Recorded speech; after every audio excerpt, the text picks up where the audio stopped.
పరిష్కారంలో చాలా మంది ఎంప్లాయీస్ చక్కగా పనిచేస్తున్నారు. వినుకొండ నియోజకవర్గం పీజీఆర్ఎస్ సమస్యల పరిష్కారంలో రాష్ట్రంలో 27వ ర్యాంక్ సాధించడం అభినందనీయం. 90% అధికారులు పనిచేస్తున్నప్పటికీ 10% అధికారులు మాత్రం ప్రజా సమస్యలు పెడచెవిని పెడతా ఉన్నారు.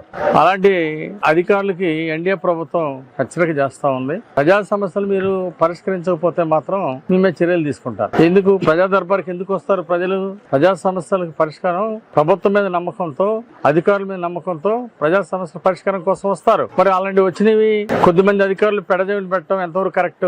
అందుకోసమే బాగా పనిచేస్తున్నటువంటి అధికారులని అభినందిస్తున్నాం. అట్లాగే ఎవరైతే సరిగా పనిచేయరో, బాధ్యతారహితంగా ఉన్నారో అలాంటి వారి మీద మాత్రం ఖచ్చితంగా చర్యలు తీసుకుంటామని హెచ్చరిక చేస్తా ఉన్నా. వినుకొండలో 240 కోట్ల రూపాయలు తాగునీటి కోసం శాశ్వత మంచినీటి పథకానికి నిధులు ఇచ్చారు చంద్రబాబు నాయుడు గారు. నేను ముఖ్యమంత్రి చంద్రబాబు గారికి, మంత్రి నారాయణ గారికి ప్రత్యేక ధన్యవాదాలు తెలియజేస్తాను. చిరకాల వాంఛ ప్రజలు మంచినీటి సమస్యతో వినుకొండలో ఎంతో ఇబ్బంది పడుతున్నారు. 5 ఏళ్ల వైసీపీ పాలనలో తెచ్చినటువంటి స్కీముని చేయకుండా గాలికి వదిలేశారు వాళ్ళు. 5 ఏళ్ళు స్కీమ్ పట్టించుకోలే.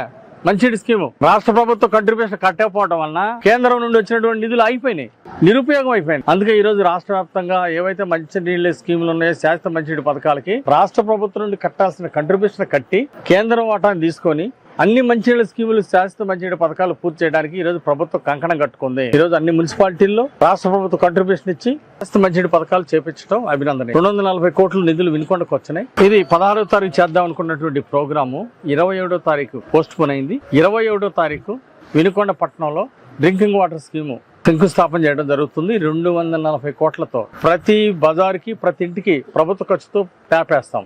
ప్రతి బజార్కి వాటర్ పైప్ లైన్ ఇస్తాం. ప్రతి ఇంటికి ప్రభుత్వ ఖర్చుతో ట్యాప్ వేస్తాం. ప్రతిరోజు వినుకొండకి మంచినీళ్ళు ఇవ్వడమే లక్ష్యంగా ఈ స్కీమ్ తీసుకురావడం జరిగింది. 1.5 years నుండి 2 years లో ఈ స్కీమ్ మొత్తం కూడా కంప్లీట్ చేసి ప్రజలకు అంకితం చేస్తాం. డ్రింకింగ్ వాటర్ స్కీము 2 years లోపు మొత్తం కూడా కంప్లీట్ చేసి ప్రజలకు ఈ స్కీమ్ని అందిస్తామని సందర్భంగా తెలియజేస్తున్నా.